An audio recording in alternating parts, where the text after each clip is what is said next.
Hi, my name's Paul Stevens, and this is my video response for the Module 3 discussion. My student is George Wilson. He's a 14-year-old high school freshman who is passionate about chess. He loves helping younger children. In particular, along with his father, George helps to lead the chess club at his former elementary school. His favorite subject in school is math, and he has always enjoyed watching European soccer. His older brother was an accomplished runner, and George has his sights set on being the team manager. George has several challenges that affect his performance in school. He was born with Dandy-Walker cyst complex, a genetic disorder that affects development of the brain. For George, this manifests primarily as a speech and communication disorder. He has received speech therapy since he was 3 years old. In the past 8 years, he's moved from using a communication device to becoming much more verbal. He does continue to struggle with the formation of particular sounds, with leaving out sounds where they should occur, and with his speech being breathy and difficult to understand.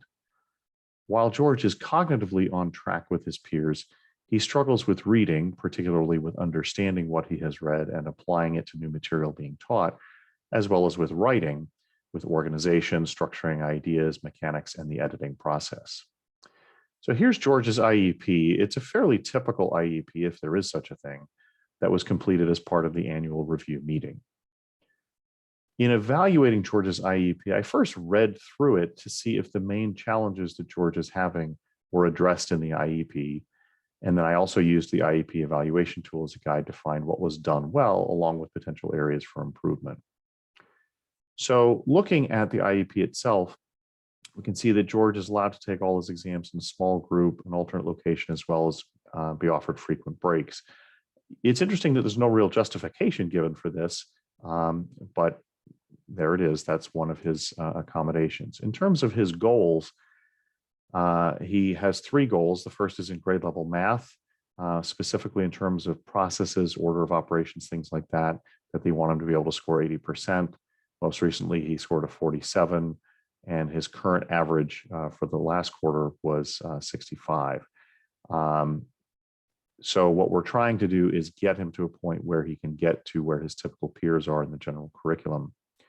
And you can see there's several benchmarks at 9-week intervals, which will progress him, 69%, 73, 77, and so on, to hopefully, that 80% goal. His second main goal is with speech, with particularly malformation for different types of speech patterns.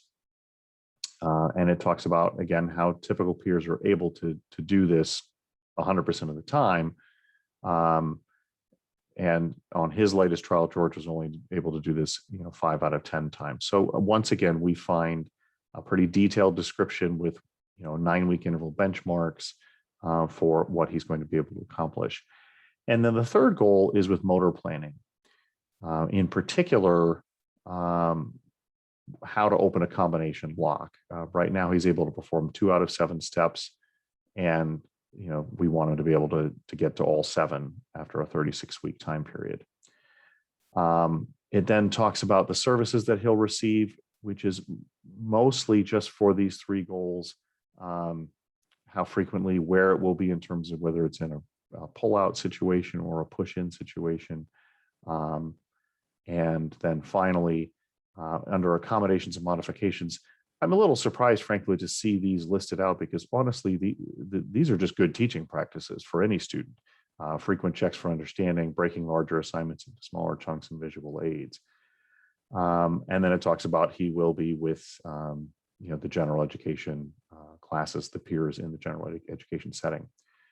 Now, the first issue that I see with the IEP here for George is that the goals here don't really align with the challenges that George is facing.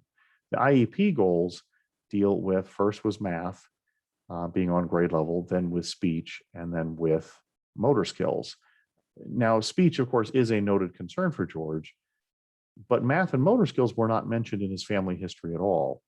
Now, that said, given how the IEP describes George's current performance in those areas, such as only being able to do 2 out of 7 steps necessary to open a combination lock, it's certainly justified that we need to have some support in these areas. But of bigger concern is that there's nothing in the IEP which addresses George's struggles with reading and writing, which is a major deficiency for him. There are other areas to me that are concerning about the IEP. First, it does not appear that a school administrator was at the IEP meeting. And second, other than a brief mention of George's strengths at the beginning of the IEP, there's nothing that then builds on those strengths. Finally, throughout the whole IEP, there's no evidence of George's parents' voice or perspective being included in the goal setting process. So to improve the IEP, I would include a fourth goal and possibly a fifth to address reading and writing. Those goals would look at George's current performance in those areas, along with providing benchmarks for his progress throughout the year. I'd also be sure that all appropriate personnel were present at the IEP meeting, include his parents' perspective in the IEP, and look for ways to utilize George's strengths to help him toward his goals. For example, we might be able to use George's love for chess and for helping younger students to incorporate speech or writing goals. In terms of the IEP evaluation tool itself, it's a great way to review an IEP to make sure that the important and essential parts of an IEP are included. Personally, I'm an administrator at a private school, so I'm not involved in the development of IEPs, but we do sometimes receive students who had an IEP at their previous school. And this tool could help me to determine if there are ways that we could improve on a student's IEP to better serve that student at his or her new school. Thank you.